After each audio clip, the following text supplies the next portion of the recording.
Yayasan Pendidikan Tinggi Tazaka,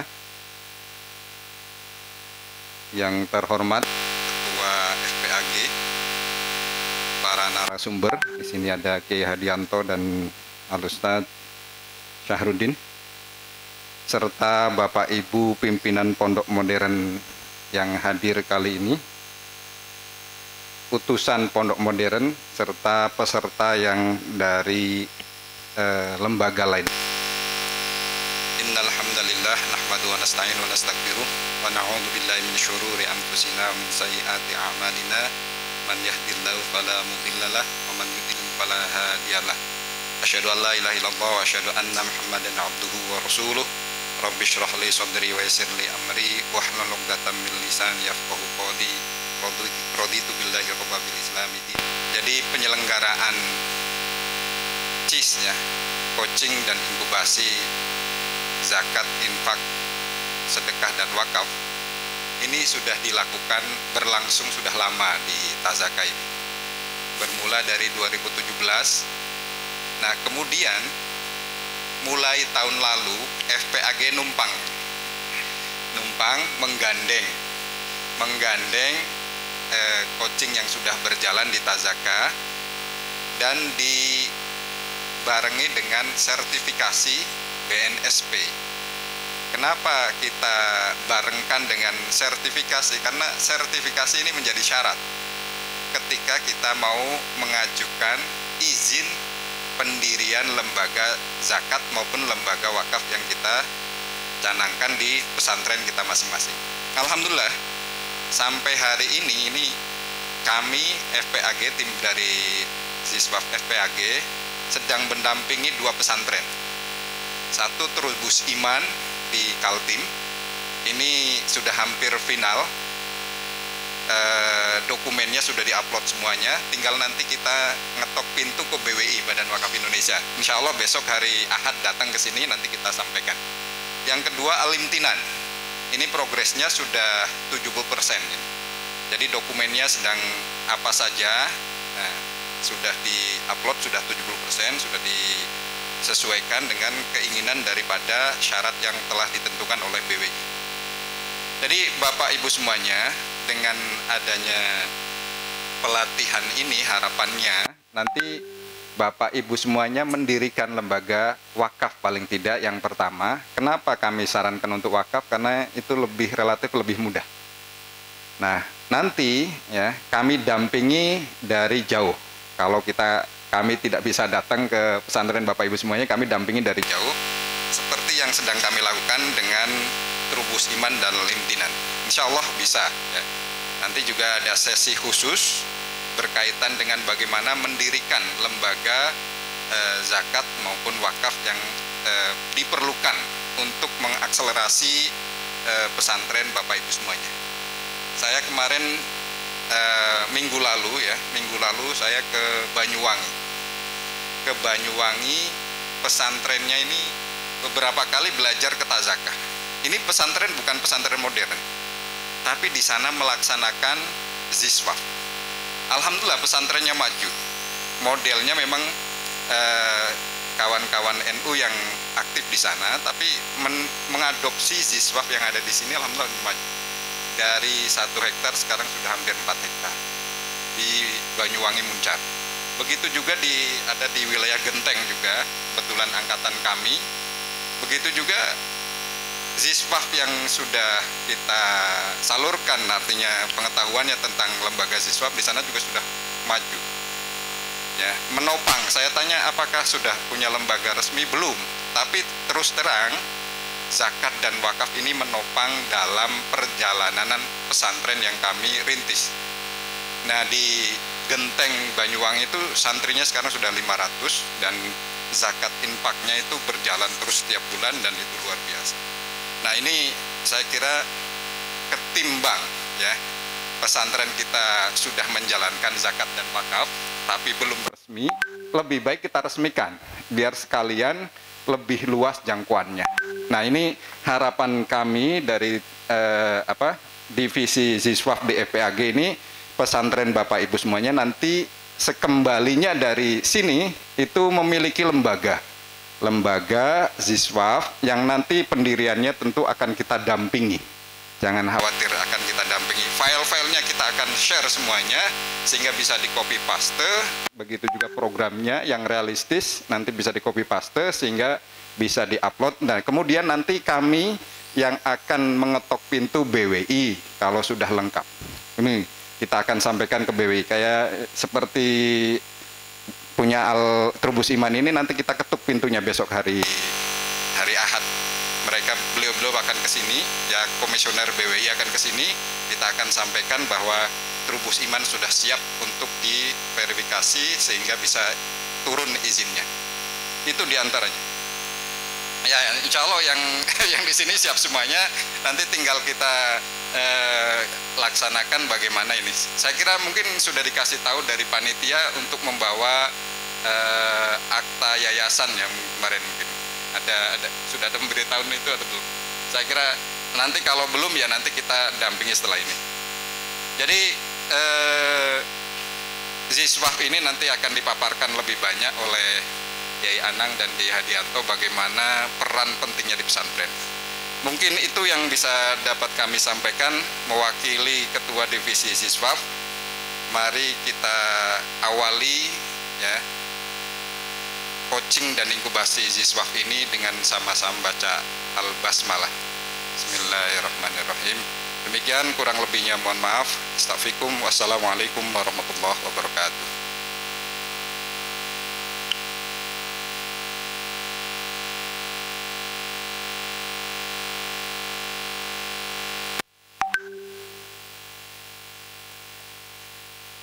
Sesi pertama keynote speech oleh Ketua Umum Forum Pesantren Alumni Gondor kepada Dr. Ki Haji Zulkifli Muhadli SHMM dengan segala hormat kami haturkan.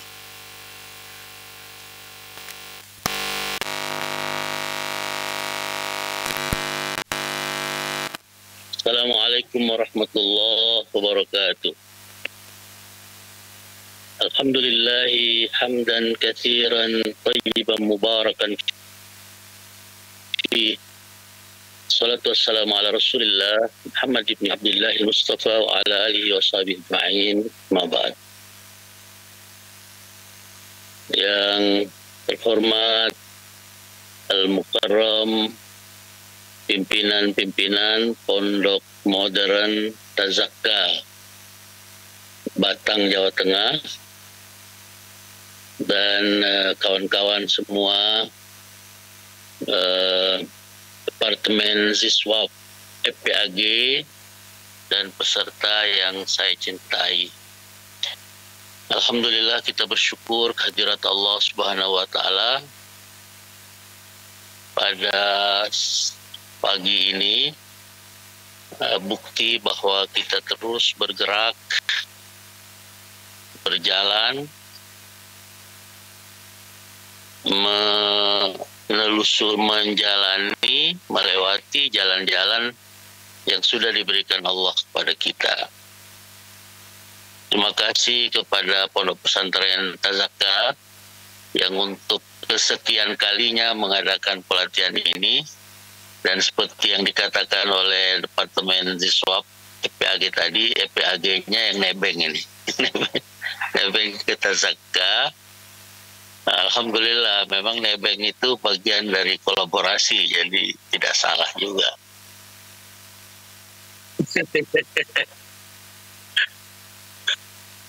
Ya, Tazakka alhamdulillah menjadi pelopor dari pelatihan-pelatihan ini, dan sebenarnya jauh dari hanya sekedar pelatihan. Ini sesuatu yang sangat mulia yang dilakukan Tazakka, dan sekarang FPAG juga ikut, karena ya kata Syekh Syarawi, Tawali Syarawi, kalau ada orang cuma mengejar dunia, dia pasti tidak akan dapat akhirat. Kalau ada orang yang cuma mengejar akhirat, dia pasti tidak akan dapat dunia. Jadi yang kita kejar itu bukan dunia saja, bukan akhirat saja, tapi dunia dan akhirat. Itulah Islam. Dalam konteks ini kita patut prihatin ya. Karena Allah sudah berfirman dalam Al-Quran, A'udzubillahi minasyaitonirrajim, walaqad katabna fil zabur min ba'di dzikr annal arda yarithuha ibadiyas salihun. Ini sebenarnya bumi ini haruslah diwarisi oleh orang-orang yang soleh. Ya, kita inilah kelompok pesantren ini. Salihun al-qaimuna bihuquqillah wa bihuquqil ibad. Ya kita. Tapi kan kenyataan penting di mana-mana, ya kan? Kemelaratan di mana-mana, kesulitan di mana-mana. Dan ini yang akan dijawab oleh pelatihan kita pada hari ini. Tidak sekedar teknis kita mengumpulkan zakat, infak, sedekah, kemudian wakaf, tapi di balik itu ada misi yang sangat besar, misi yang luar biasa. Tadi Qori membacakan ayat Al-Quran, ayat ke-91, 90, 91, 92 dari Ali Imran. Di ayat 92 umpamanya Allah berfirman, saya mohon maaf saya ulangi, Bismillahirrahmanirrahim, lan tanalul birra hatta tunfiqu mimma tuhibbun wa ma tunfiqu min syai'in fa innallaha bihi alim. Inilah kondisi kita hari ini di Indonesia, umat Islam tidak mendapatkan bir. Al-bir itu artinya sa'atul barakah. Jadi meluasnya berkah itulah al-bir. Kalau di akhirat al-bir itu al-jannah, tapi di dunia al-bir itu adalah sa'atul barakah, meluasnya berkah. Al-barru umpamanya di situ kita bisa dibandingkan dengan al-bahr. Al-barru itu begitu luas. Kita bisa berlari, bisa berjalan, bisa pindah dari satu tempat ke tempat lain. Tapi kalau al-bahr, seluas apapun al-bahr, tetap kita menjadi sempit karena kita hanya berada di sampan atau di kapal. Seluas apapun kapal itu ya tetap doyik, tetap sempit. Jadi apa yang dialami umat Islam hari ini memang tidak mendapatkan bir itu. Sa'atul barokah itu yang hilang dari umat Islam. Kenapa? Karena tidak melaksanakan ayat tadi. Dan tanalul birra hatta tunfiqu mimma tuhibbu wa ma tunfiqu min syai'in fa innallaha bihi alim. Saya kira tugas kita sekarang ini ada dua. Yang pertama, betul-betul memahamkan ayat ini kepada umat bahwa sa'atul barakah itu meluasnya berkah. Al-barakatuh iya ziyadatul khair. Kalau kita minum makan apel, makan buah katakanlah. Ya buah itu katakanlah sebuah kebaikan, tapi berkahnya itu kalau buah itu kita bisa nikmati. Ada orang yang minum serasa minum duri katanya. Makan serasa makan kayu, itu karena hilangnya berkah dari kebaikan. Al-barakatu hiya ziyadatul khair. Wal birru wa sa'atul barakah. Meluasnya berkah yang diterima umat. Ya. Di mana-mana sekarang ini umat kesulitan. Umat merasa sulit untuk menyekolahkan anaknya, biaya mahal. Negara kita ini sudah punya utang 8.000 triliun lebih, bahkan ada yang bilang 12 triliun. Akibatnya apa? Pajak akan dinaikkan, pajak segala macam mau dipajakin sekarang ini. Ya. Kemudian harga-harga akan naik dan sebagainya. Bahkan akhirnya industrialisasi juga akan terhambat. Nah, jawabannya adalah zakat, infak, sedekah, dan wakaf. Jadi ini sungguh luar biasa. Terima kasih kepada Tazaka dan terima kasih kepada semua peserta yang sudah ikut dan terima kasih kepada semua lembaga yang ikut berperan kolaborasi dalam acara ini.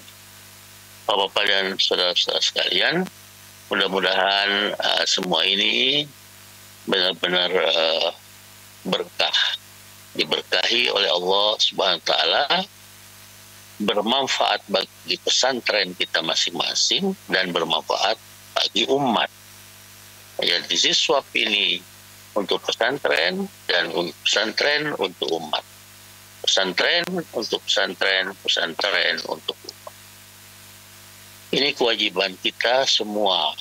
Kita semua ikut bertanggung jawab untuk menyelamatkan umat ini, untuk membangun ini, untuk kembali membangun peradaban Indonesia, peradaban Islam, peradaban fitrah Indonesia. Terima kasih kepada semuanya. Semoga sukses dalam berkah Allah. Mohon maaf saya tidak dapat hadir langsung. Assalamualaikum warahmatullahi wabarakatuh.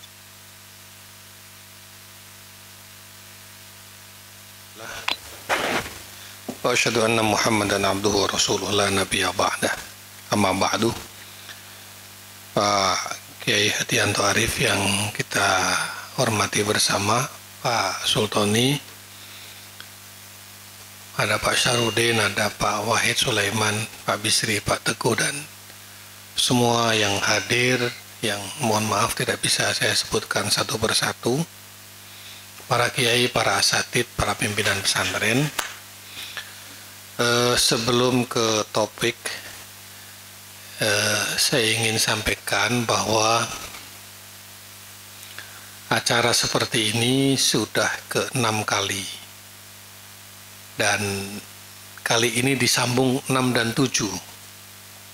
Jadi tanggal 30 sampai tanggal 2 Oktober adalah yang ke-7, khusus untuk yang Riau. Karena yang Riau ini jumlahnya 40 sendiri, 48. Ya, satu provinsi ke sini semua.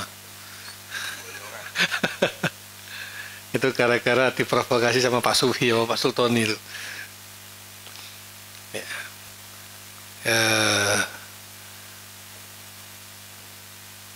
Dari ke-1 sampai ke-7 itu rata-rata diikuti antara 30 sampai 50 pesantren. Jadi kira-kira sekarang aja 58 pesantren nih. Jadi kira-kira mungkin sekian ratus lah. Saya nggak tahu angka pastinya. Ada di Pak Subhi datanya itu. Ada sekian ratus pesantren sebetulnya yang telah mengikuti coaching dan inkubasi. Dan sekian ratus lainnya itu sudah bersertifikat nadir wakaf. Kalau sertifikat itu kan personal. Yang sekarang aja 58. Yang sebelumnya itu sekitar 40 sekian. Nah, sebelumnya lagi ada berapa gitu. Nah, tentu saja apa yang kita inginkan dari CIS dan sertifikasi ini, pertama adalah kita ingin mendiskusikan lebih jauh tentang ZISWAF sebagai instrumen funding pesantren. Tentu nanti kita akan bahas. Pertama, apakah ZISWAF sudah menjadi instrumen apa belum? Lalu kedua, jika sudah menjadi instrumen, berapa persentasenya? Lalu yang ketiga, berapa idealnya ZISWAF itu memberi kontribusi pada pesantren? Dinyatakan pesantren itu good ekonomi. Nah, ini sudah ada rumusan-rumusnya, tinggal ini kan di template-templatekan kepada banyak lembaga saja. Apakah 30%, 40%, atau 60 atau... Nah, pertanyaan berikutnya, untuk mencapai persentase itu bagaimana caranya? Lalu apa saja yang bisa kita lakukan? Nah, ini semua akan kita bahas di dalam beberapa hari ke depan. Tema besarnya itu. Lalu yang kedua, pada kenyataannya kita nggak bisa memisahkan hanya membahas ZISWAF aja, tapi turunannya adalah sistem dan tata kelola keuangan pesantren. Untuk yang poin kedua ini, tentu masing-masing pesantren sudah punya sistem sendiri, sudah punya tata kelola sendiri, dan itu tidak bisa diintervensi. Yang akan kita bahas di sini adalah prinsip-prinsipnya. Jadi prinsip-prinsip itu begini. Dana ZIS dan dana wakaf itu ketika masuk ke pondok itu kira-kira instrumen apa yang bisa dibiayai, atau ini skemanya skema seperti apa untuk pembiayaan itu? Masuk dalam slot apa? Nah itu. Adapun berapa persentasenya, para kiai itu ya takayaf binafsihi. Jadi kita nggak akan masuk ke situ terlalu jauh, tapi hanya sekedar brainstorming aja lah. Kemudian yang juga tidak kalah pentingnya, kita akan mendiskusikan tentang potensi ekonomi pesantren. Karena ini juz'un la yatajaza. Bicara ZISWAF, bicara tata kelola sistem keuangan pesantren, bicara potensi ekonomi. Apa saja sih potensi ekonomi yang bisa kita garap? Potensi itu ada di mana? Lalu siapa? Lalu bagaimana mengerjakannya? Itu juga ada dalam beberapa sesi-sesi yang akan kita lalui. Kemudian nanti akan ada juga struktur ekonomi pesantren. Jadi struktur ekonomi pesantren itu rasional itu seperti apa? Dibilang atau disebut bahwa struktur ekonomi pesantren itu rasional secara ekonomi itu seperti apa? Atau di angka berapa? Atau harus melewati tahapan apa? Atau ketika santrinya sudah berapa? Nah, gitu. Nah, ini berarti kan skala ekonomi kalau dalam itu ya. Pak Adianto ini ahlinya ini. Saya ini bukan orang ekonomi. Nanti yang akan membedah detailnya Pak Adianto ini. Ini beliau ekonomi bisnis di Inggris lagi, Bristol. Saya pernah diajak ke kampusnya, tapi foto doang di depan pintu gerbang. Baru yang berikutnya adalah digitalisasi. Kalau ini tambahan sih sebenarnya. Jadi karena dengan digitalisasi itu ternyata pengalaman Tazaka setelah dilakukan digitalisasi itu pada bulan keempat ekonomi pesantren naik 270%. Jadi bukan 100, bukan 270%. Ini yang 270% ini sebetulnya uangnya yang bukan uang baru, uang yang kemarin-kemarin itu kita garap. Jadi loss opportunity. Bukan uang baru. Setelah ada digitalisasi kemudian datang uang baru kita. Uangnya sudah ada dari zaman dulu. Cuma ketika dengan digitalisasi menjadi terlihat.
akhirnya 4 hari pakemnya itu. Ini kali ini di press di 3 hari. Karena ada gelombang kedua itu jadi mepet. Itu ini telah kita ini jajah. Tapi masih nyari kerjaan ini. Tapi nggak apa-apa, kemarin udah family gathering, udah puas, udah berubah. Ya, terima kasih. Masuk ke materi kita. Ini undang-undang pesantren ya, pasal 4 undang-undang pesantren 2019 nomor 18, bahwa di sana disebutkan fungsi pesantren itu pendidikan, dakwah, dan masyarakat. Ini dulu sempat debat tapi lebih sering. Kan yang kedua itu nggak usah lah, pesantrennya pendidikan. Sampai akhirnya kita berdebat bahwa sebetulnya disebut atau nggak disebut, fungsi dakwah dan kemasyarakatan itu sudah menjadi bagian yang terpisahkan dari pesantren. Nah, kalau ini dibuat skema, kan ada turunannya. Pendidikan itu outputnya adalah lembaga pesantren. Kan itu. Dakwah itu apa? Majelis taklim kah? Bimbingan haji dan umroh kah? Atau apa? Keluaran. Lalu yang pemberdayaan masyarakatnya apa keluaran? Kelembagaannya apa? Nah, ini sebetulnya ZIS WAF dan ekonomi pesantren. Jadi kalau kita berangkatnya dari undang-undang pesantren, seperti itu kira-kira gambarannya. Nah, pesantren saya ingin mencoba gambarkan dalam 4 dimensi ini ya. Bersama pesantren sebagai pusat pendidikan, menggabungkan sekolah, rumah, dan masyarakat. Ini kata Pak Kiai Hadianto ini terlalu berani kita ini. Karena semua diambil alih oleh kita. Kan konsekuensinya kan sistem, tata nilai, SDM, infrastruktur, pendanaan. Jadi contoh misalnya infrastruktur. Pesantren itu harus menggabungkan semua infrastruktur yang ada di rumah, sekolah, dan masyarakat. MCK itu kan bukan pekerjaannya sekolah, itu pekerjaannya rumah. Maka sekolah-sekolah yang siswanya 5.000 nggak mikir MCK. Kenapa? Karena di sekolah hanya 5 jam, 6 jam. Mandi paginya urusan orang tua masing-masing, mandi sorenya urusan orang tua masing-masing, cucinya urusan orang tua masing-masing. Tapi begitu pesantren, maka kamar mandi yang di rumah-rumah itu 5.000 kamar mandi itu dipindahkan ke pesantren. Masjid itu kan, atau lapangan lah. Lapangan itu kan sebenarnya bukan infrastrukturnya pesantren, sekolah. Sekolah ngapain ngadakan lapangan? Lapangan itu ada infrastrukturnya masyarakat. Maka sekolah-sekolah itu nggak perlu bikin lapangan gede-gede. Ngapain mau olahraga apa? Dia datang belajar, pulang, selesai. Olahraganya di lapangan umum, lapangan kampung. Tapi begitu pesantren yang sistemnya 24 jam sehari, nggak bisa lapangan harus sendiri. Bahkan masjidnya itu memang harus sendiri. Idealnya kan di pondok kita ini masjidnya nggak gabung sama masyarakat. Ini sempat debat dulu. Awal-awal kan masyarakat boleh masuk. Lama-lama daerah wisata ini, kita udah nggak bisa kontrol lagi. Pakaiannya, perilakunya. Orang mau sholat dilarang.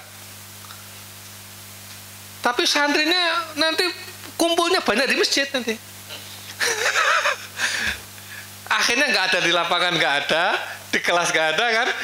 Ada santrinya khair, ilah masjid iman gitu loh.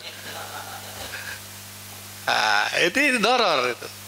Maka akhirnya nggak bisa tutup, close. Jadi orang mau kemana mesin nggak bisa ke sana. Nah, berarti kita harus membina masjid sana. Masjid kampung itu yang kita bina. Khotibnya, imamnya, infrastrukturnya, kegiatannya kita yang handle semua. Bagian dari konsekuensi itu tadi. Itu. Di kita ada pancajangka, kan mungkin di pondok masing-masing berbeda, tapi intinya ada landasan operasional, apa yang harus kita kerjakan. Kalau di Gontor ada pancajangka, di kita juga ada pancajangka. Ada pendidikan, ada kaderisasi, ada infrastruktur, sarpras, ada khizanatullah, pendanaan, ada kesejahteraan keluarga. Kesejahteraan keluarga ya, itu bukan keluarga kiai, tapi keluarga pondok. Gitu. Jadi ada istilah keluarga kiai belum tentu keluarga pondok. Tapi kalau keluarga pondok pasti keluarganya Pak Kiai. Saya kira ini khasnya Pondok Gontor dan alumni-alumninya, falsafah ini. Berani nggak kita mengatakan, kamu keluarga saya, belum tentu keluarga pondok. Oh, kan disengiti sak keluarga itu. Saya pernah didiamkan oleh keluarga besar saya 3 tahun. Gara-gara dari awal saya tegas memisahkan urusan pondok dengan urusan keluarga. Tapi sekarang udah cair. Mereka memahami. Lalu ada 3 strategi. Ya, ini saya rumuskan lagi dari pancajangka itu 3 strategi, yaitu membangun SDM, membangun fisik, infrastruktur, dan membangun networking. Saya pikir penting networking ini. Networking dipahami dalam rangka SDM dan infrastruktur. Kemudian tadi 3 fungsi tadi. Nah ini semua konsekuensinya adalah sistem dan tata nilai, tata kelola, SDM, infrastruktur, dan ujung-ujungnya adalah pendanaan. Jadi ujung-ujungnya duit juga itu Pak Wahid. Mau SDM, mau infrastruktur, mau apa itu, ujung-ujungnya pasti pendanaan gitu. Nah Bapak Ibu sekalian, nah ini saya kira ini lama. Ini simulasi ya, tapi simulasi ini insya Allah dilakukan dengan riset ke beberapa pesantren, puluhan pesantren dengan 3 klaster, kecil, menengah, besar, dengan sebaran di Jawa dan luar Jawa. Temuan kita 9 ini. Apa sih uang yang kita keluarkan? Atau uang itu keluar dari pesantren itu untuk apa? Dengan menerapkan tadi Tripusat, Pancajangka itu, ketemunya 9 ini. Ya mungkin kalau di pondok panjenengan semua ada ke 10, ke 11 ya bisa jadi. Tapi kira-kira 9 ini. Mari kita bedah. Pertama adalah biaya operasional pendidikan dan pengajaran. Ya dong, kita kan pasti itu. Biaya makan minum. Kan ini kita sistem asrama 24 jam. Makan 3 kali sehari. Ada pesantren yang makannya 2 kali sehari. Tapi saya belum pernah dengar yang makan sekali sehari. Kalau 2 kali sehari saya dengar, ada. Tapi rata-rata hampir semuanya 3 kali sehari. Karena orang Indonesia itu nggak bisa kalau nggak 3 kali sehari. Dan harus pakai nasi itu. Di Tasaka ini sarapan 2 kali dalam seminggu nggak pakai nasi kan? Roti, telur, sama kacang hijau. Ya, itu awalnya shock juga santrinya, biar aja, biar belajar nggak pakai nasi gitu. Supaya kalau ke Inggris jadi terbiasa gitu.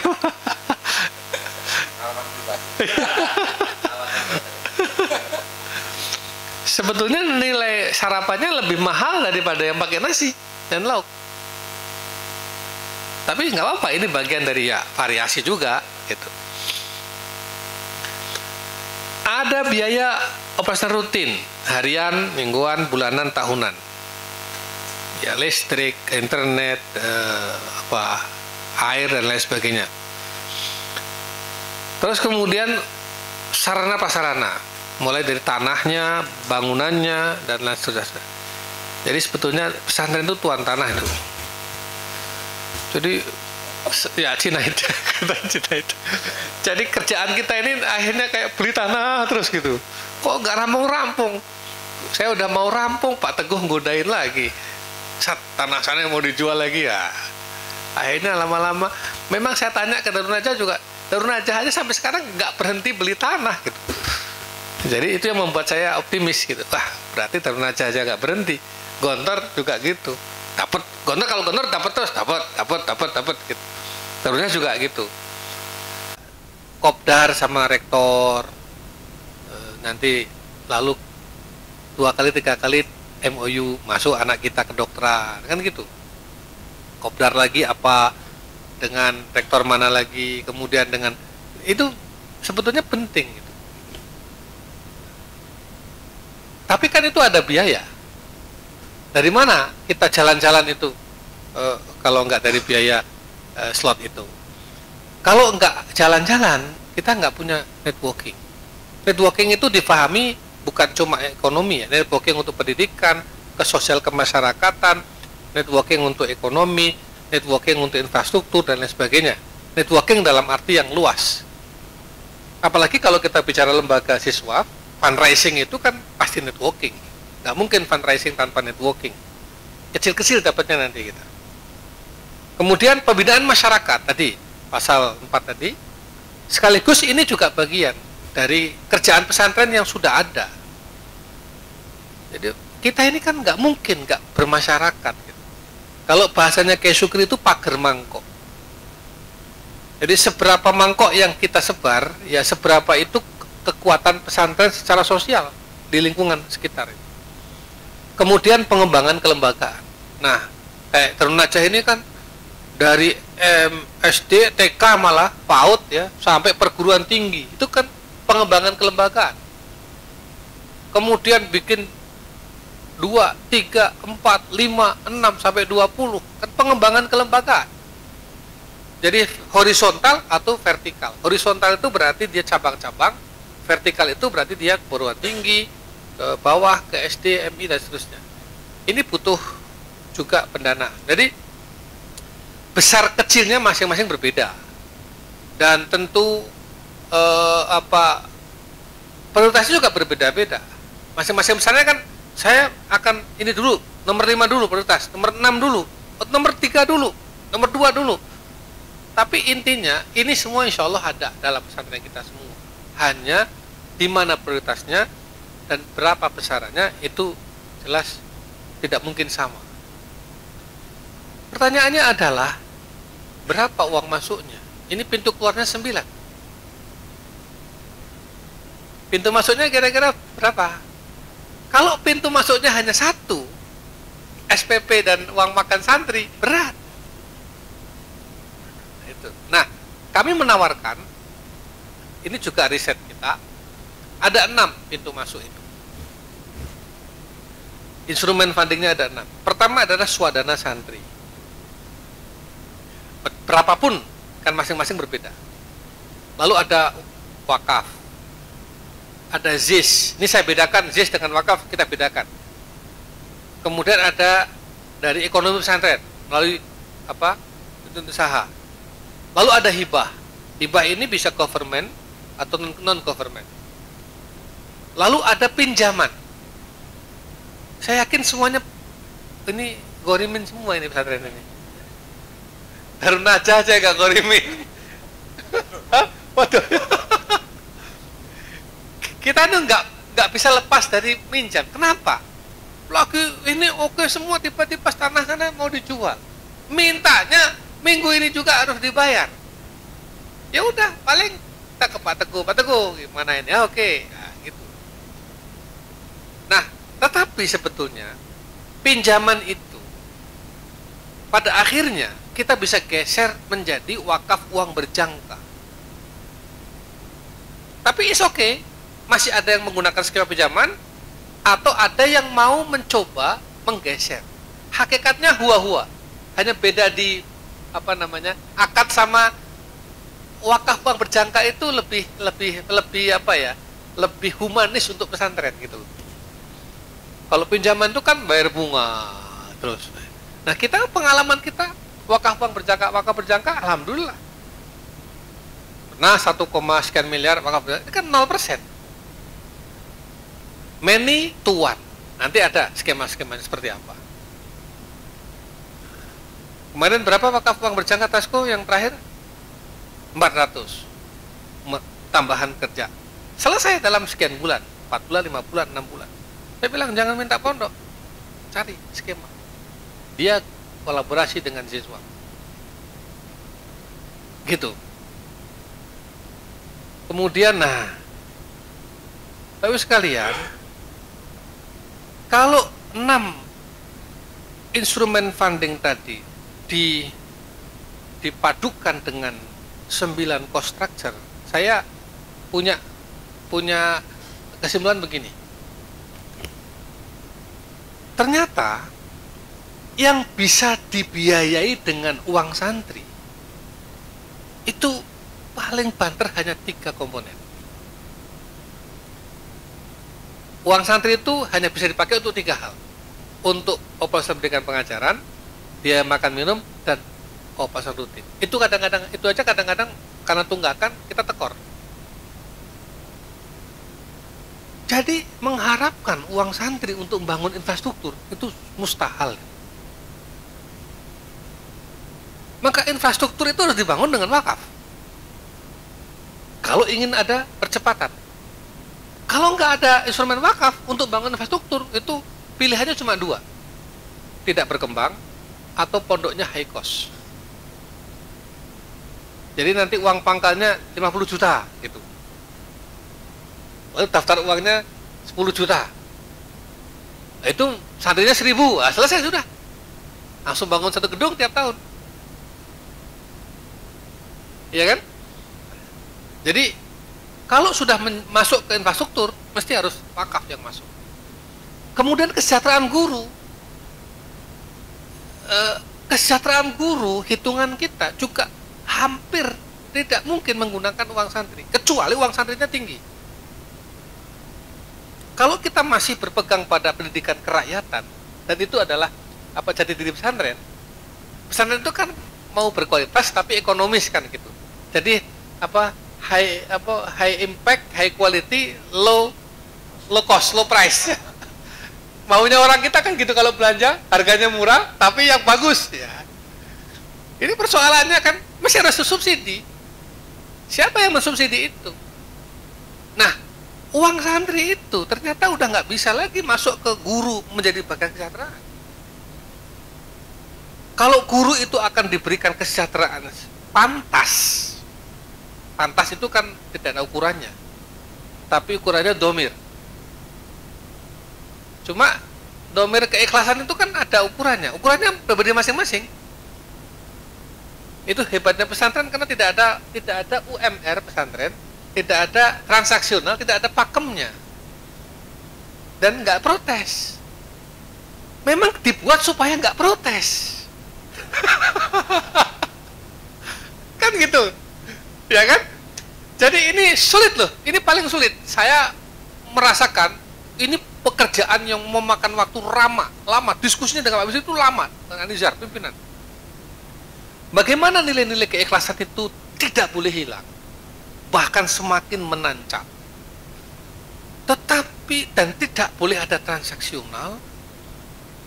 Ini soft, bermartabat, tapi sejahtera. Itu ngitung-ngitungnya, ngerumuskan sistematika belok, ketemu gitu. Itu nggak mudah. Dan saya kira nanti Najah bisa bercerita. Ini kan pengalaman 10 tahun lebih mengelola pesantren. Lalu pengembangan SDM guru. Ini dari mana nyekolahkan guru-guru ini? Dari mana duitnya? Nggak mungkin dari uang santri kan? Apalagi pengembangan networking, uang santri untuk jalan-jalan kan nggak mungkin lagi. Mesti harus ada slot. Kemasyarakatan, nggak mungkin lagi uang kita ngambil uang santri, uangnya dikasih ke masyarakat, lebih nggak mungkin lagi. Mesti ada instrumen lain yang mendanai kegiatan-kegiatan ini. Nah, ini kira-kira seperti ini gambarnya. Nah, ketemulah mesin ekonomi. Ini Pak Tadi sudah ketemu ini teori apa? Jeruji gear ekonomi pesantren, kira-kira gitu. Nah ini. Iya. Ini putarannya itu ada maknanya ini. Jadi kalau santrinya 0 sampai 500, itu yang di depan itu memang leading sektornya wakaf. Dan ini terbukti kan. Pondok itu dimulai dari wakaf kan. Nek pondok dimulai dari beli, itu pot-potan itu. Hah? Nggak balik modal. Itu. Lalu ZIS. Lalu santri kan baru berapa? Baru 200. Mau apa yang kita harapkan dari uang santri baru 200? Ekonomi pesantren juga. Apa yang kita harapkan? Nah, pinjaman tuh di sini masih pinjam dulu. Itu terjadi. Maka begini tipsnya. Wakaf pada periode ini menjadi penopang utama untuk pengadaan infrastruktur dan sarana pendidikan. Pada periode ini, ZIS sangat penting karena ia akan menopang gerakan pengembangan SDM di masyarakat. Itu pagar mangkok. Ini biasanya pondok itu di awal-awal itu persoalan kemasyarakatan. Ya kan? Wah, hadza laisa minna. Itu udah. Kalau udah laisa minna itu susah itu. Terus nanum ma'aman. Itu konsekuensinya pondok yang di tengah itu terhempit. Di sana nggak mengakui, di sana nggak mengakui, kita terhempit. Nah, kita ini ingin merubah. Bagaimana caranya? Di sana mengakui, tapi tetap di sini. Itu effortnya berat. Nah, itu kan masih harus ada. Saudara santri ada, namun tidak terlalu signifikan. Kemungkinan pada periode ini masih memerlukan dana pinjaman. Oke? Ekonomi pesantren masih kecil, tapi harus dimulai. Mulailah membangun fundamen ekonomi produktif pesantren melalui sistem rasio ekonomi dan meningkatkan nilai tambah ekonomi. Hibah belum terlalu signifikan karena masih kecil santri. Sekarang kalau 500 sampai 1000. Nah, beda kan? Rodanya? Wakaf udah geser. Sebetulnya dengan santri 5 sampai 1000 itu saudara santri sudah bisa. Wakaf masih besar, tapi udah bisa geser dikit. Karena begini, kalau santri sudah 500 sampai 1000, orang yang kemarin wakaf bisa jadi nggak wakaf lagi. Kenapa? Sampai udah maju kok. Saya mau wakaf ke tempat lain. Gitu kan? Tapi kita ubah, enggak. Kita maju sekarang ini karena wakaf sampean. Nah, kita mau maju lagi ke sana, mau wakaf lagi enggak? Loh, dulu ketika nggak ada apa-apa kok sampean percaya wakafnya banyak. Sekarang udah ada apa-apa malah nggak percaya. Itulah saya memahami kata-kata Pak Sukri. Pondok itu dibantu karena maju, bukan maju karena dibantu. Kalau kita ini dibantu karena maju, ya itu mentalnya mental begini. Tapi kalau kita ini maju, balik. Bukan maju karena dibantu, tapi dibantu karena maju. Terus kita nggak punya apa-apa, masih kosong ini. Maju apanya? Maju visinya, maju programnya, maju trustnya. Itu yang kita miliki di awal. Nah, wakaf. Nah, di sini ekonomi pesantren sudah mulai membesar dan perputarannya sudah mulai cepat. Ini nanti lama-lama geser nih, tapi dia masih di tengah. ZIS, oke, sebagai suplemen, hibah, pinjaman udah ngecil belakang, lambat. Ya, suasana santri mulai membesar, meskipun perputarannya belum terlalu kencang. Wakaf masih dibutuhkan, tapi pada periode ini mestinya wakafnya nggak lagi wakaf melalui uang, wakaf aset. Mulailah pada saat ini challenge dan ini opportunity. Di periode ini wakafnya digeser ke fundamental, bangun bisnis berbasis wakaf. Karena nanti di angka 2000 mungkin orang yang wakaf udah kecil gitu, tapi kita sudah punya fundament. Jadi jangan hilang loh. Kalau ini kita loss, tidak kita gunakan kesempatan ini, nanti kita terlena di angka 2000, 1000, kita udah nggak punya lagi resources. Ini ekonomi pesantren besar karena udah ada capital market, ZIS tetap dipertahankan, hibah-hibah udah mulai nampak, pinjaman nggak lagi mendesak. Nah, kalau udah 1000 kayak gini nih, ya kan, ekonominya gede, putar kenceng. Tarunaja, Gontor udah kayak gini nih, Awal Salam, ya kan. Nah.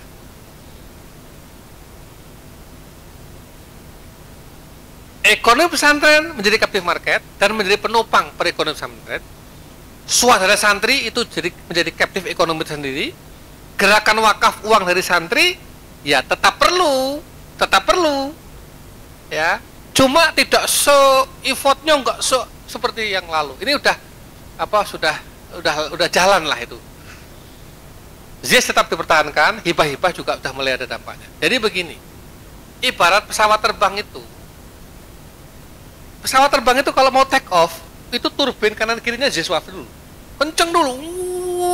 Dia kan itu tenaga besar. Nanti kalau udah naik di atas, autopilot. Iya kan? Jadi gitu. Jadi ini terbangkan dulu dengan ZIS-WAF sampai santrinya di angka di atas 500 menuju ke 1000. Kalau udah 1000, autopilot. Ya. Dulu saya mendengar ini dari Pak Sukri, dari macam-macam itu. Cuma kan tidak menemukan di mana rasionalnya. Saya rasionalkan, saya teliti betul dari kata-kata itu, benar enggak statement itu begini-begini. Ternyata benar. Nah, ini ada potensi ekonomi, potensi santri, potensi siswa, potensi masyarakat. Ada pasar santri, melahirkan industri, kemudian ada pasar harian, pasar mingguan, pasar bulanan, pasar tahunan. Nah sekarang terakhir pengalaman Tazaka ini, nggak apa-apa saya buka ini. Nih, di tahun ke-13 ini Tazaka itu ZIS-WAF dengan turunannya itu menyumbang 57,8% subsidi. Santri itu membayar hanya 39,3%. Dan Pak Dianto, ini tiap tahun ya subsidinya naik sekitar 3-5% pertumbuhan kita. Sehingga 2026-2027 itu bisa jadi subsidinya sampai 7%. Gitu. Kan nanti kayak Gontor itu. Gontor mungkin sudah di bawah 10%. Al-Azhar itu kan 0% dari studentnya. Semuanya menjadi subsidi semua kan. Jadi seperti ini strukturnya. Nah, lalu 9 itu mana yang paling besar? Ini variatif, ini dinamis, ini nggak patokan ya. Tapi ini yang terjadi di Tazaka 2 tahun yang lalu. Jadi memang sarana prasarana masih paling besar, 30%. Biaya makan minum 12,5%, pendidikan mengajar 11%, pasar rutin, ini kesejahteraan guru 10,9%. Pengembangan SDM guru katakanlah 10%, 9,8%, networking, kemasyarakatan dan pengembangan kelembagaan. Jadi kira-kira begini. Nah, terakhir itu begini, good atau bad. Kalau biaya pesantren itu ditopang dari usaha dan ZIS-WAF, santrinya kecil, itu good. Good ekonomi pesantren. Tapi kalau santri itu menjadi penyumbang terbesar dalam ekonomi pesantren, ini bad. Kita di mana? Bisa jadi good, bad, atau bainal manzilatain. Nah, kita ingin semua menuju ke good, ya. Saya kira itu. Terima kasih. Assalamualaikum warahmatullahi wabarakatuh.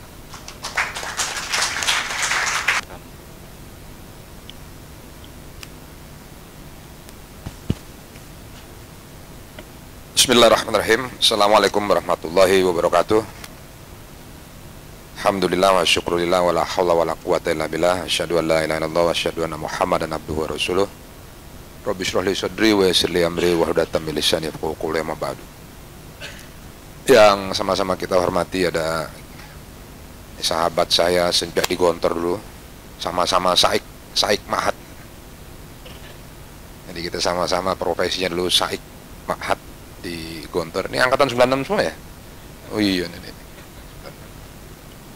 Ada Ustadz Sultani, ada para kiai yang hadir di sini, dan para peserta yang insya Allah diberkahi oleh Allah Subhanahu Wa Taala. Terima kasih pertama kali moderator dan panitia yang telah mengundang untuk berbagi bagaimana Darun Najah. Dan saya sebenarnya generasi ketiga kalau dihitung dari wakif, tapi kalau dihitung dari pendiri Kiai Haji Ma'ruf Amin, ini saya generasi kedua. Kita ini berebut di Darun Najah nih gimana caranya jangan jadi generasi ketiga, karena katanya kalau generasi ketiga itu generasi penikmat. Jadi kita gimana caranya buat tantangan baru. Gitu. Jadi kalau di pesantren kita ini generasi ketiga, tapi kalau di universitas kita generasi pertama, karena kita yang menggolkan bagaimana SK itu menjadi. Jadi memang cara menghindar dari kutukan generasi ketiga itu adalah dengan berkembang, begitu. Jadi kita ciptakan tantangan baru, kita ciptakan institusi baru, sehingga tadi jebakan generasi ketiga itu bisa terhindarkan. Sekaligus bisa lembaga itu bisa berkembang terus. Karena dalam ilmu ekonomi, bisnis dan segala macam itu ada yang membedakan antara pedagang dengan pengusaha. Jadi kalau pedagang itu mereka dianggap sebagai profesi yang hidupnya itu berdagang untuk hidup mereka. Sedangkan entrepreneur atau pengusaha itu mereka punya orientasi yang agak sedikit berbeda.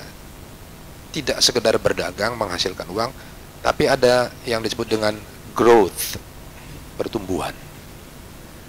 Jadi orientasi bertumbuh itulah sebenarnya kunci dari yang membedakan. Dan saya lihat ini ya pondok-pondok Gontor, alumni yang diajarkan oleh kiai kita ini kan mereka terus berkembang. 1 abad Gontor ini arahnya setelah itu buat tantangan baru lagi bagaimana.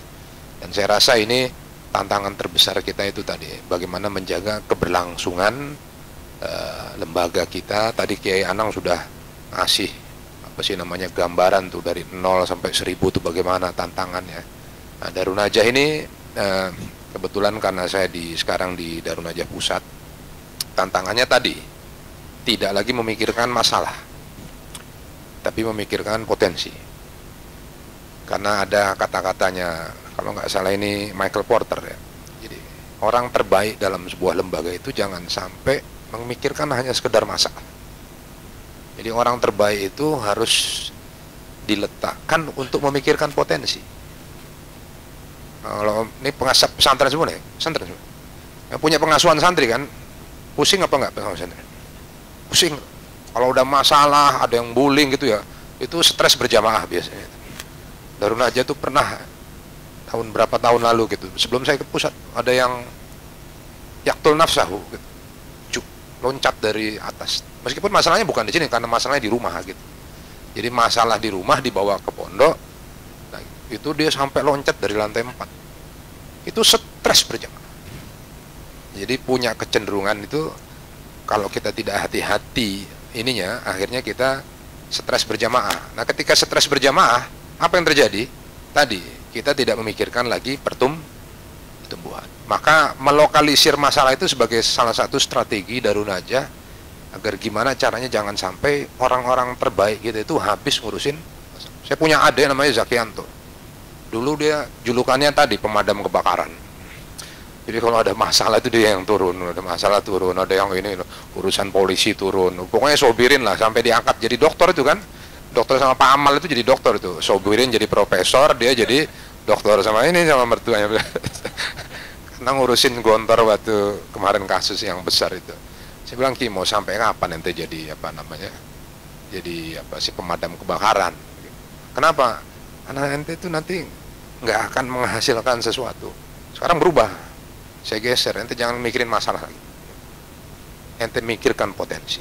Jadi sekarang saya tunjuk jadi ketua apa sih namanya, Aziz Wakaf gitu ya. Hasilnya itu universitas, SK-nya itu turun, dia yang ngurusin. Karena lobby-lobby yang dia selalu lakukan selama ini untuk menyelesaikan masalah, sekarang digeser untuk bagaimana meraih potensi itu. Jadilah universitas, jadilah lazis, jadilah ini. Dan ini salah satu apa namanya sih, intermezzo aja ya. Jadi bagaimana karena kalau ngeliat Ustadz Sofwan itu terus terang lebih nggak jauh sama saya 10 tahun, tapi rambutnya sudah putih, sudah itu sih. Saya selalu bilang sama beliau, Om, jangan terlalu banyak mikirin masalah, kita mikirin potensi aja, enak loh mikirin potensi. Oh iya benar juga deh ya. Akhirnya sekarang agak mulai berubah beliau tuh, jadi udah agak rileks, agak ini segala macam. Yang masalah siapa yang ngurusin? Ada orangnya, kita lokalisir aja. Ada bagian namanya divisi disiplin. Karena ini nanti kaitannya dengan apa yang tadi, apa orientasi bertumbuh tadi, growth oriented. Jadi ini membedakan antara lembaga yang apa namanya bisa terus bertumbuh dan segala macam. Oke, terlihat ya. Oke, saya sebenarnya nggak sempat nyiapkan slide, tapi ini saya pakai slide yang harusnya saya bawa ke Amerika nih, meskipun saya nggak jadi ke Amerika. Mohon maaf nih sekalian sama Kiai Anang, karena beliau tanggal 4 berangkat ya, tanggal 4 berangkat. Nah, jadi saya bagi tugas sama Kiai Sofwan tadi, kalau sekarang pergi gantian itu saya sama beliau gantian gitu. Kalau beliau pergi saya enggak, kalau saya pergi beliau enggak gitu. Jadi biar masalah dan potensi tadi tetap seimbang, ada yang ngurusin gitu. Oke, ini sudah paham semua lah. Artinya ini teori-teori yang akan banyak disampaikan oleh Ustadz Sultoni dan kawan-kawan wakaf, dan bagaimana perkembangannya dan menjaga keberlangsungan lembaga tadi. Ini Al-Azhar kita sudah paham semua ya. Tapi ada kritik terhadap Al-Azhar yang perlu antum dengar ini. Saya pernah dengar langsung dari Dr. Afifi. Dr. Afifi itu salah satu dokter kiainya Worcester College di Oxford University. Nah, ini orangnya nih. Ini kita lagi di kantornya sama Kiai Anang. Ini Oxford ini salah satu lembaga wakaf tertua di Barat. Jadi Oxford itu harus antum pahami juga. Ini saya sama Kiai Anang tahun berapa gitu ya? 2002 ya. 2002 ini saya ke sana itu. Ini di kantornya Dr. Afifi. Dr. Afifi itu dokter dia yang kiainya namanya Worcester College di London. Dan ini wakaf, endowment. Dia katakan endowment kita ini justru kita ambil dari dunia Islam. Jadi ketika perang salib terjadi itu, mereka nggak pernah mengalahkan dunia Islam. Bingung, apa sih kekuatannya buat Islam itu? Salah satunya dilihat adalah pendidikan. Pendidikan dari mananya? Dari Al-Azharnya, dari ini dan segala macam. Itulah yang diambil menjadi statuta endowmentnya Oxford University. Jadi kalau antum perhatikan universitas terbesar di dunia seperti Oxford University, Cambridge University, Harvard University, itu semuanya wakaf, endowment. Dan pengaruhnya luar biasa. Karena pengaruhnya sampai hari ini terasa. Betapa banyak pemimpin-pemimpin yang lahir dari sana. Begitupun sebenarnya Al-Azhar University. Hanya Al-Azhar ini ada kritik terakhir nih yang pernah saya dengar ini, dan ini langsung dari mulutnya beliau itu. Pengaruhnya mulai agak berkurang. Kalau antum perhatikan Grand Syekh Al-Azhar ya, itu di awal ketika beliau naik, itu pengaruhnya nomor 4 di dunia. Muslim yang paling berpengaruh di dunia nomor 4. Setelah itu berkurang, tinggal nomor 20 atau nomor 30 yang saya lihat, saya cek terakhir kali. Ada salah satu kritik dari Dr. Afifi itu yang ketika saya tanya di sana itu, apa yang membedakan Oxford kok bisa sampai sekarang terus memiliki pengaruh yang besar? Dia bilang begini, Al-Azhar itu sebenarnya luar biasa. Hanya satu saja masalah mereka sekarang, yaitu dikooptasi oleh pemerintah. Dan itu dikonfirmasi oleh salah satu dokter yang ada di Universitas Solo ini, siapa? Alumni Gontor. kalau nggak salah angkatan berapa gitu, ada yang saya lupa di Solo waktu itu, Abdul Matin ya mungkin ya, Matin atau siapa, pokoknya anak Gontor juga bawah kita itu, dia punya wawancara langsung dengan Grand Sheikh itu, tapi nggak dia buka. Saya bilang, ente nggak nulis buku tentang itu, ini kalau saya buka ini bisa merusak hubungan Indonesia dengan Mesir, kata dia. Jadi sampai sekarang nggak dibuka gitu. Tapi itu benar, artinya itu membuktikan bahwa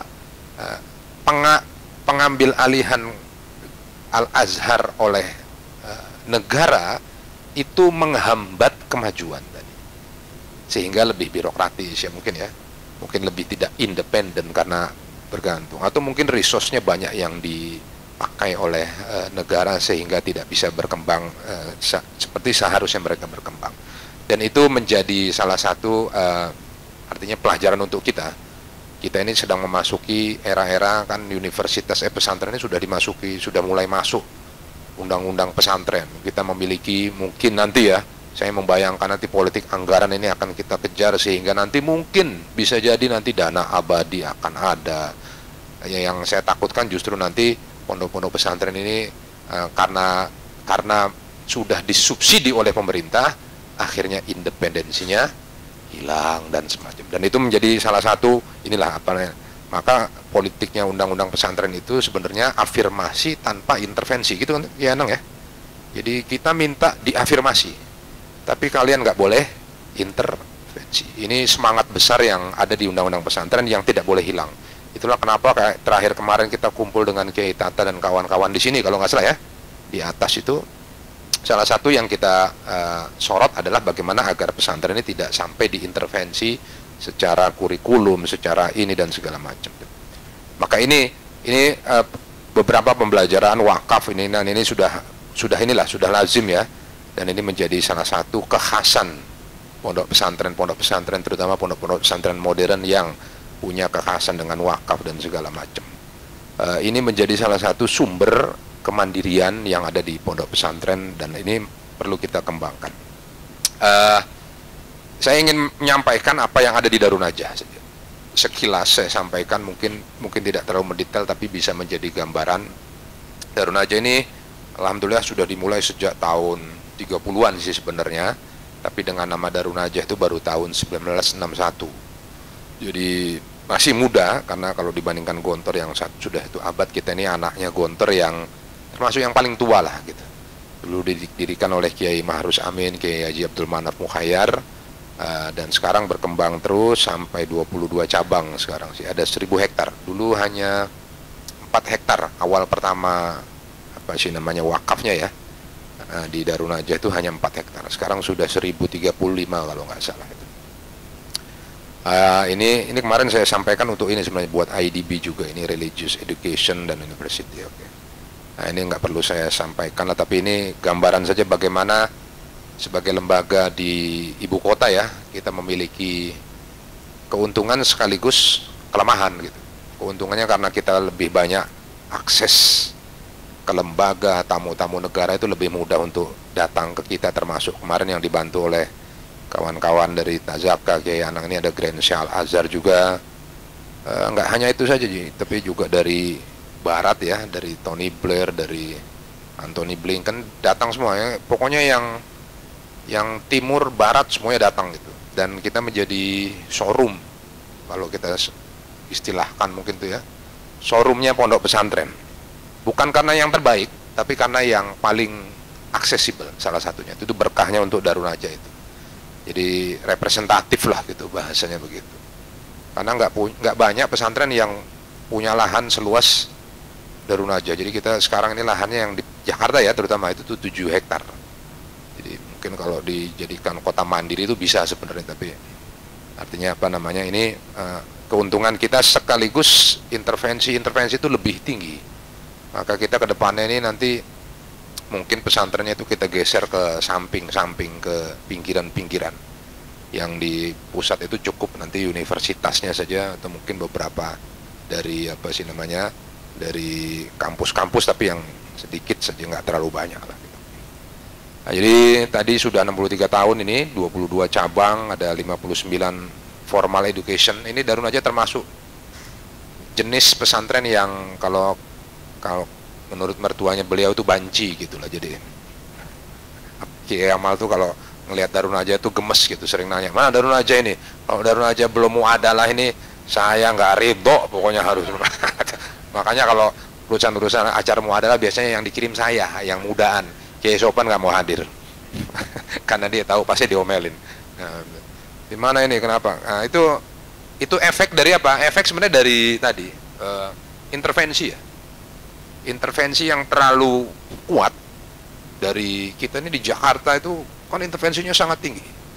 Dan itu kecenderungannya itu agak berbahaya karena berpotensi untuk melunturkan idealisme. Maka ini kembali 2-3 tahun terakhir ini kita balikan lagi ke TMI lagi. Meskipun penolakannya tinggi, yang paling tinggi penolakannya bukan justru dari santri, tapi dari guru-guru. Guru-gurunya kenapa? Karena mereka berada di zona nyaman.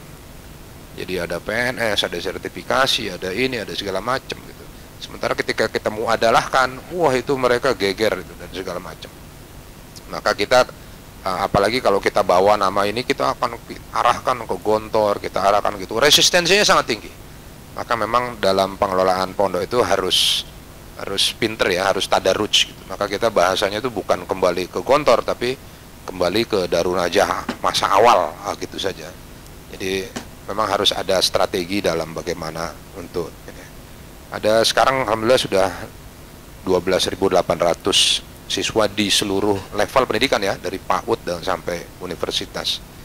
Ada 1.200, ini data yang agak lama nih, dari 967 hektar. Dan ini di mana saja, ada di Sumatera, ada di ini. Tapi Jawa Tengah, Jawa Timur, kita nggak berani deket-deket karena udah ada Tazaka, Gontor lah gitu. Ini kita yang di Jawa Barat aja, yang Serang kebanyakan. Serang kenapa? Karena Serang punya sejarah sendiri, karena memang Pak Kiai Manaf itu istrinya asli sana memang. Jadi darah Bantennya itu masih ada. Kalau darah Banten itu kan gampang kalau bikin pesantren di Banten gitu. Pokoknya kalau turunannya siapa namanya Jawara Banten bakalan diterima lah gitu. Jadi kalau kita bilang iya asli sini saya mah, orang Baraya saya mah gitu, nah, langsung terima lah gitu. Itu kalau di Banten begitu psikologinya. Nah ini tanah wakaf kita dan sudah.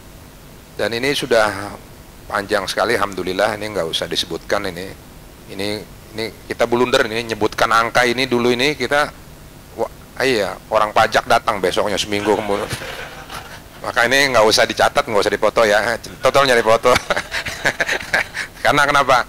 Karena potensinya saya menganjurkan jangan terlalu sering dipublish lah gitu. Kita stay humble saja gitu. Karena kalau ngelihat angka begini itu mereka langsung hitung tuh biasa.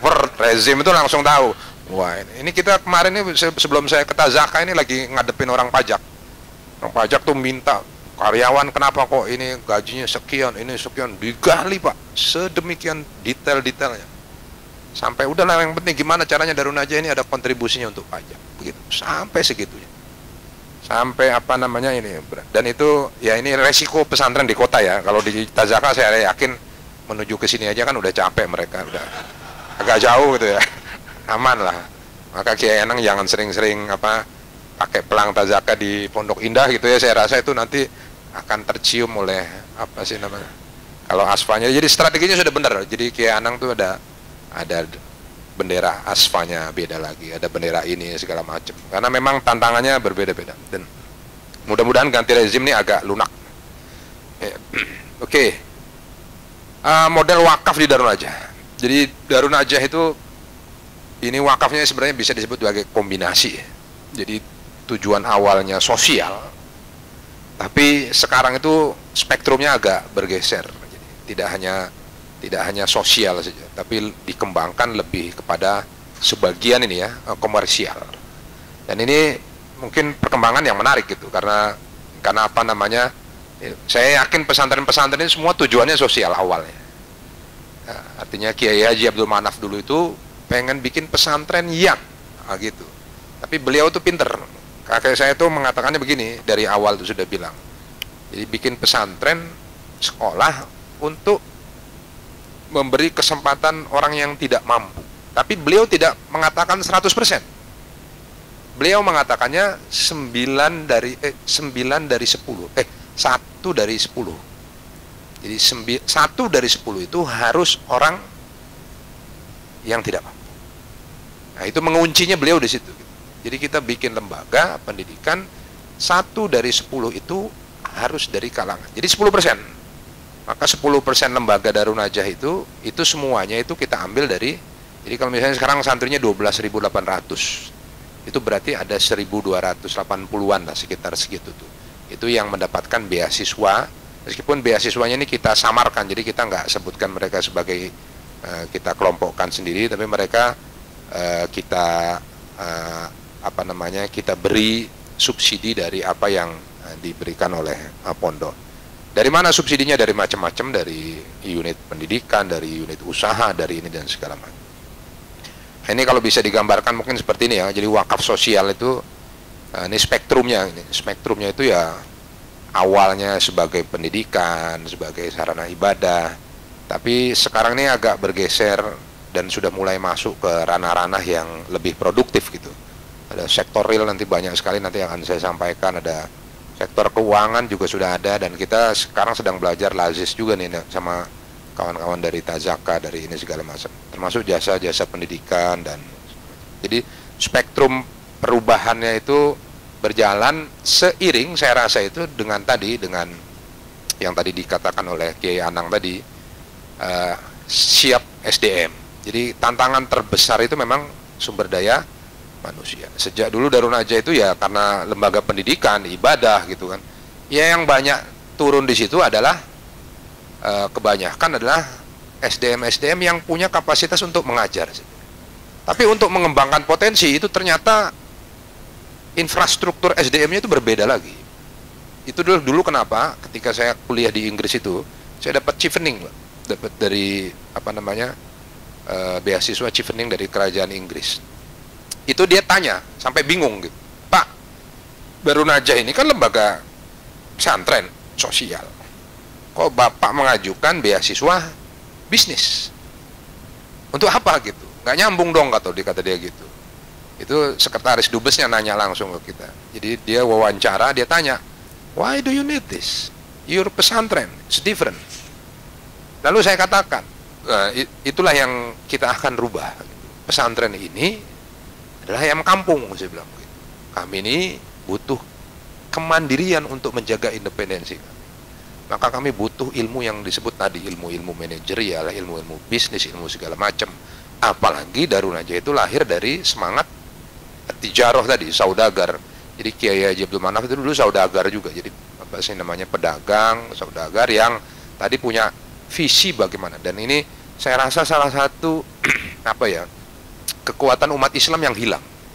Kemarin Pak JK datang, alhamdulillah, ketika pas lagi wisuda terakhir ya, yang terakhir ini minggu lalu itu, Pak Yusuf Kala itu mengatakan bahwa sunnahnya Nabi yang hilang itu salah satunya adalah dagang itu. Padahal Nabi itu berdagang berapa tahun? Lebih lama bahkan daripada beliau berdakwah sebagai Rasul. Ini yang lupa dan banyak ditinggalkan oleh generasi-generasi kita. Dan itu menjadi strategi utama kami ketika membangun universitas. Kita membangun fakultas-fakultas apa? Fakultas-fakultas bisnis, dagang, bisnis, kewirausahaan, digital bisnis, dan segala macam. Bahkan kita carikan beasiswa untuk itu. Kenapa? Karena kita ingin pondok-pondok pesantren itu juga memiliki tadi visi bagaimana mengembangkan potensi dan menjaga kemandirian. Karena kemandirian itu sangat penting. Ketika kita bergantung kepada bantuan orang lain, ini punya potensi tadi kita dipengaruhi, dan ini berbahaya sekali. Saya melihat guru-guru itu sebagian yang di Darun Najah itu karena sudah terlalu sering dibantu sama dana BOS, dana apa lagi tuh ya, kan banyak tuh, dana BOM, dana ini segala macam.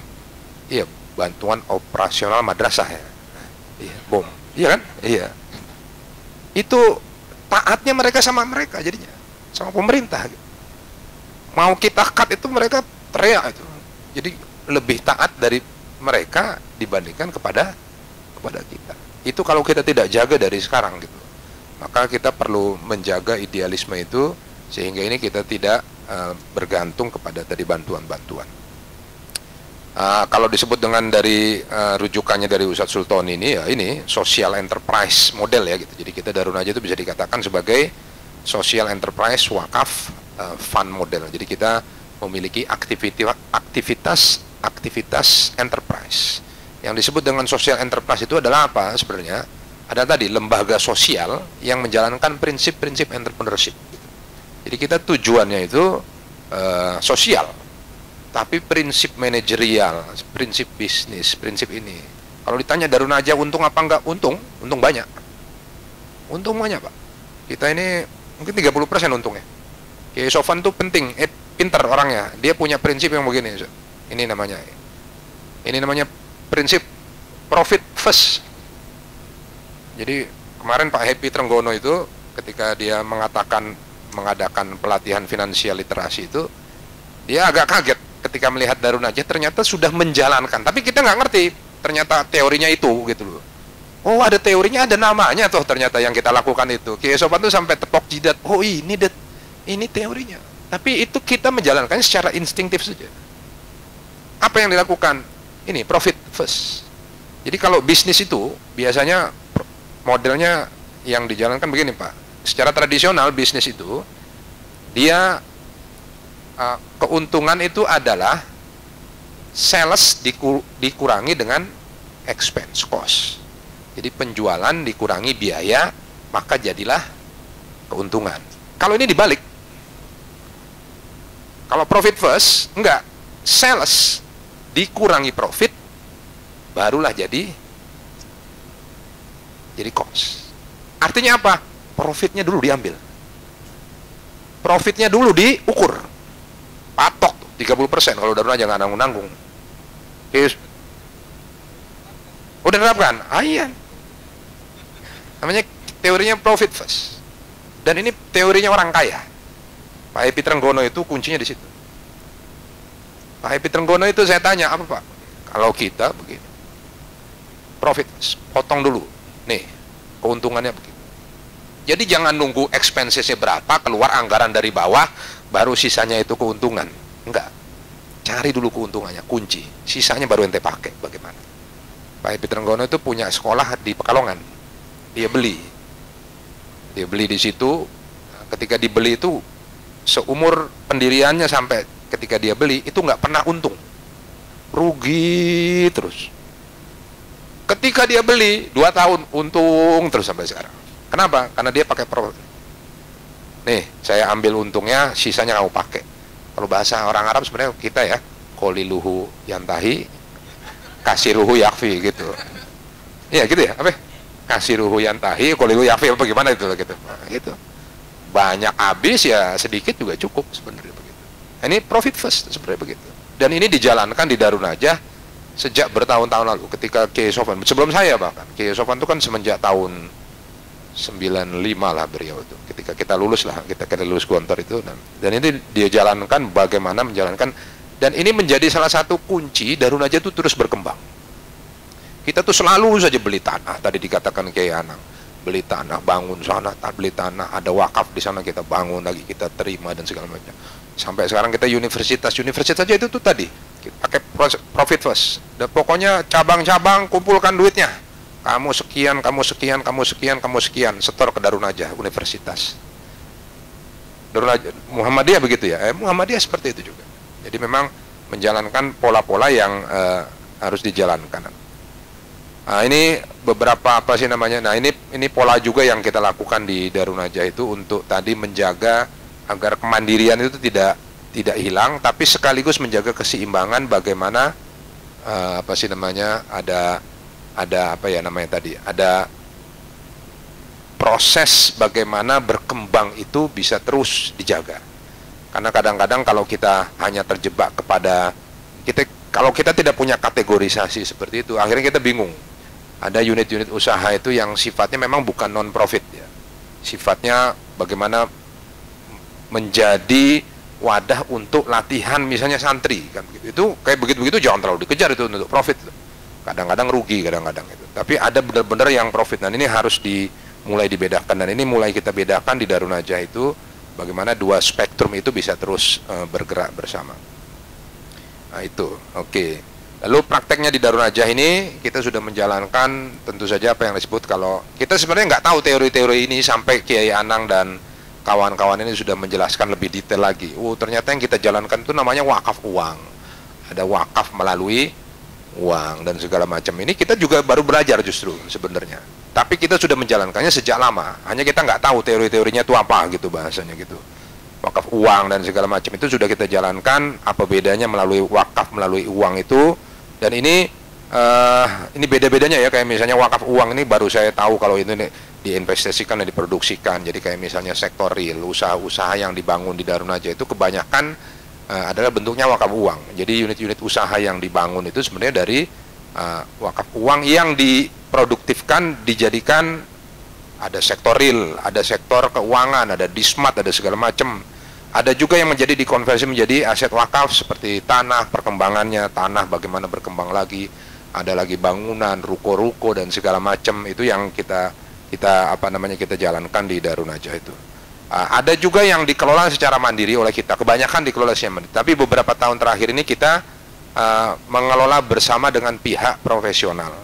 Ada dalam sistem misalnya waralaba, ada franchise, ada beberapa yang kita franchise-kan karena kita memang bukan bidang kita seperti itu. Atau kita butuh percepatan. Nah itu nanti saya akan berikan contoh-contoh. Ada juga yang dikerjasamakan, diserahkan pengelolaannya kepada pihak lain, tauliyah lah gitu. Nah ini yang biasanya yang kompleksitasnya itu memang kita tidak memiliki kemampuan di bidang itu. Nah ini beberapa skema-skema pengelolaan uang, ada yang memang sosial, ada yang sosial komersial, dan ada yang hibrid dan segala macam. Nah ini contoh-contohnya saja bagaimana Darun Najah bisnis unit ya. Ini gambaran ininya ya, gambaran tadi kalau kayak Anang sudah katakan 57 itu udah luar biasa berarti itu. Karena 57 itu besar sekali tuh. Mayoritas berarti memang dihasilkan dari aktivitas dan inovasi yang ada di Tazaka ini. Jadi kecil-kecil saya bilang bisa katakan kecil-kecil cabai rawit kalau Tazaka itu. Kenapa? Karena komposisinya tuh tinggi sekali. Jadi yang 57 ini kan berarti ini kan hasil pemikiran dan inovasi dari Tazaka itu sendiri. Tidak bergantung kepada SPP santri. Sementara di Darun Najah saja, ini kalau antum melihat ini dari data terakhir ini sebenarnya udah agak lama nih sebelum pandemi. Tapi kalau dilihat dari revenue streamnya, SPP itu baru masih 43%. Jadi yang bidang usaha pondok itu baru 30%. Mungkin sekarang sudah bergeser ya. Karena dulu ini waktu dibuat sawit itu belum banyak menghasilkan. Kita salah satu usaha terbesar kita itu sebenarnya agrobisnis. Jadi sawit. Ini waktu ini dibuka, ini sebenarnya masih sawit itu masih buah pasir lah, masih belum menghasilkan banyak. Sekarang ini sudah menghasilkan, udah agak kipas-kipas tuh. Jadi Darun Najah itu. Asal jangan ada yang ngajuin utang aja, jadi apa sih namanya? Jadi ya itu 600 hektar itu alhamdulillah sudah mulai berbuah gitu. Jadi udah kelihatan cash flow-nya dan segala macam dan itu. Jadi agribisnis itu menjadi salah satu andalan kita. Jadi mungkin komposisinya sekarang saya bayangkan itu mungkin sudah mungkin sekitar mendekati 40% lah unit-unit usaha kita itu, sehingga bisa menekan tadi biaya-biaya yang terkait dengan apa saja contohnya ya. Inilah sebenarnya standar-standarisasi kayak koperasi, Smesco, laundry yang gitu-gitu ya. Lalu ada industri kreatif, ada production house, ada percetakan, ada dulu kita punya majalah, ini ada jasa finansial, dan ini saya rasa kayaknya mayoritas pesantren itu memiliki itu semua. Jadi kayak BMT, ada BMT itu microfinance-nya kita, ada tour, travel, tiket. Ini kecil-kecil Zat, tapi kalau dikumpulin lumayan. Bisa apa namanya, bisa menjadi pintu-pintu, kan banyak pintu ya. Jadi jangan meletakkan telur itu di satu keranjang gitu. Jadi keranjangnya itu banyak, kita bisa ngambil telur di sini nggak ada, kadang-kadang kita korek-korek di sana. Ada satu yang penting Ustaz, yang perlu antum dari sekarang mungkin rintis mumpung belum terlalu besar. Ada yang disebut dengan tadi digitalisasi keuangan. Itu penting sekali. Pengalaman kami ini mau bikin universitas, mentoknya di situ. Ketika mau bikin universitas, yang ditanya itu yang paling berat itu, punya laporan keuangan nggak Pak? Yang sesuai KAP, kantor akuntan publik. Mentok itu. Akhirnya kita bikin, cari di mana sih. Kemarin saya baru balik dari Jeddah IDB sama Kiai Anizar sana. Yang ditanya pertama kali itu, ada laporan keuangannya? Untungnya ada, bekas universitas, itu yang kita pakai. Ini kemarin saya pulang dari Jeddah langsung saya kumpulin semuanya. Kumpul, bagian ini segala macam. Sesuai KAP, saya bilang gimana.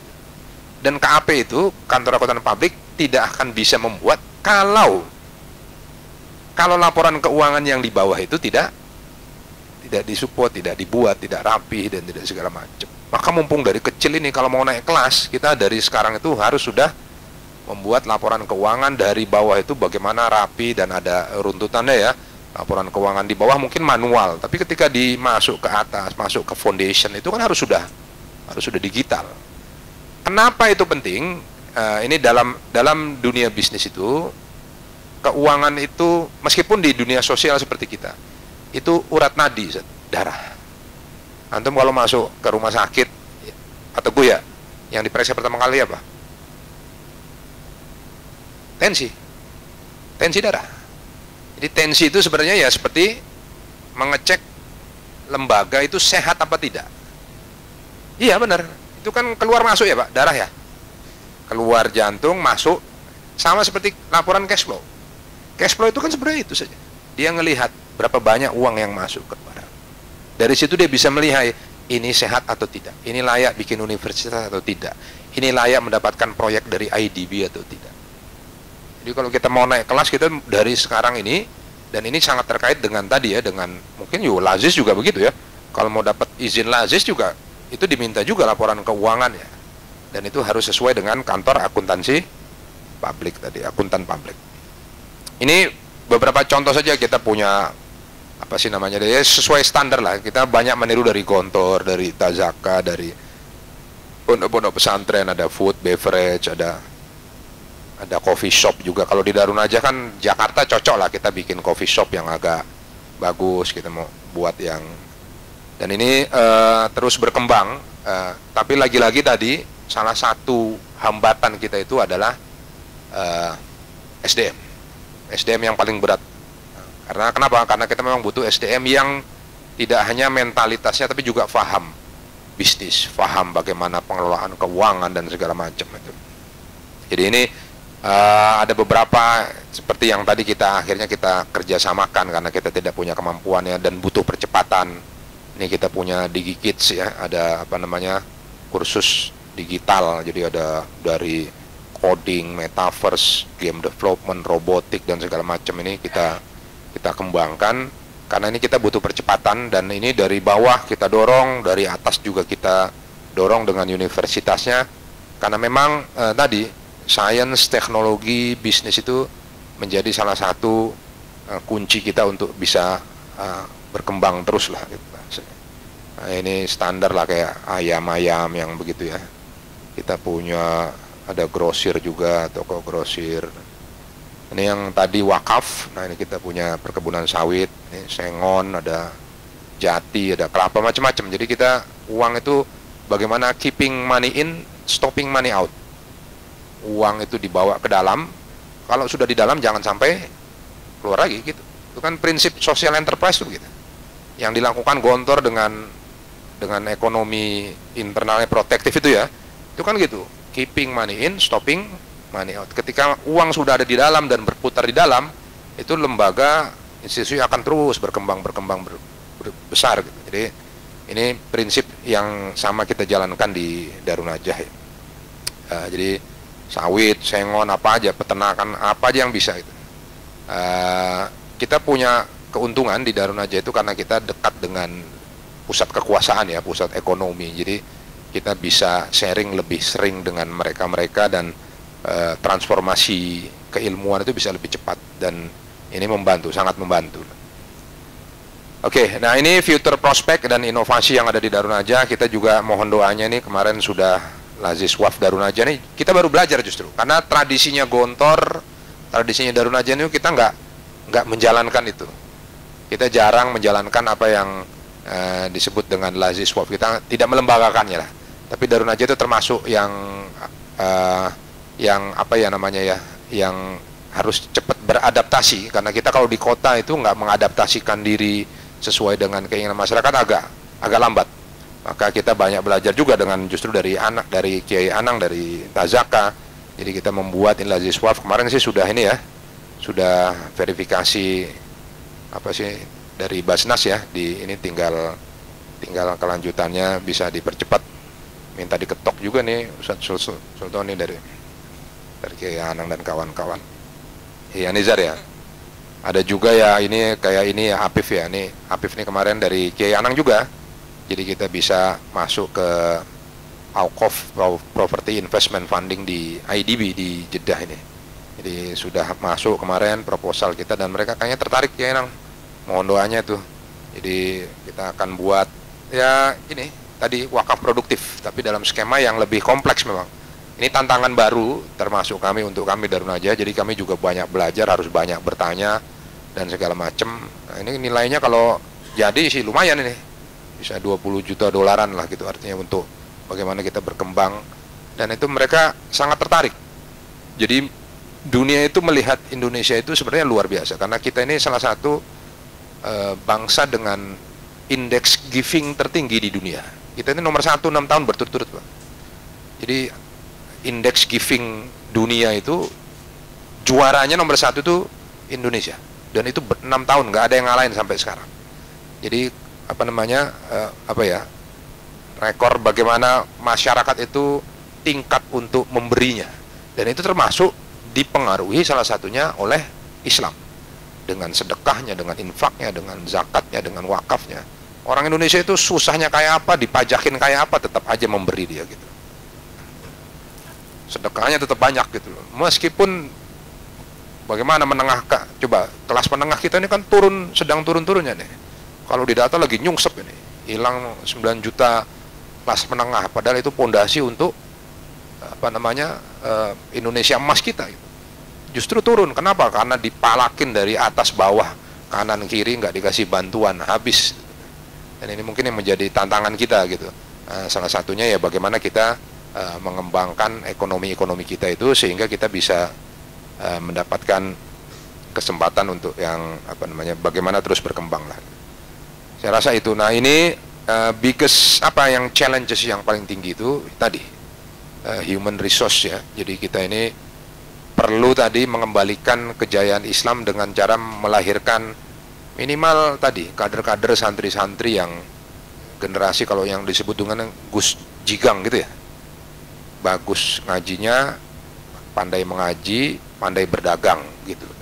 Itu dulu pernah ada tuh zaman ya itu apa artinya kita punya kemampuan, dan contoh-contoh ya sahabat-sahabat Rasul 6 yang dijamin surganya itu kan ya 7 ya, itu saudagar dan dan itu.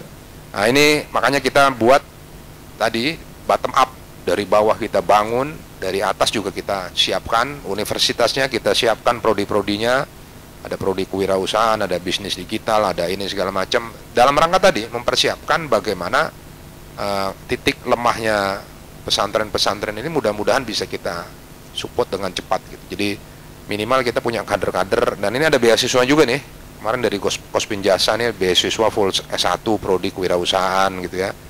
Ada juga yang manajemen pesantren, karena kekuatan sekaligus keunikan pondok pesantren, terutama pondok pesantren modern ya, itu ada di manajemen. Manajemen itu yang harus kita tularkan cepat, sehingga dan yang artinya kegiatan-kegiatan seperti apa yang dilakukan Tazaka ini sebenarnya tadi percepatan bagaimana kemandirian pondok pesantren itu bisa lebih cepat dicapai, sehingga kita bisa tadi menjadi alternatif solusi dalam kaitannya membangun Indonesia emas, dan itu yang harus kita lakukan saya rasa. Ya, saya rasa itu dari saya yang ingin saya sampaikan. Nanti kita diskusi, mungkin ada pertanyaan-pertanyaan. Syukran. Alafu minkum wabillahi taufiq wal hidayah. Assalamualaikum warahmatullahi wabarakatuh.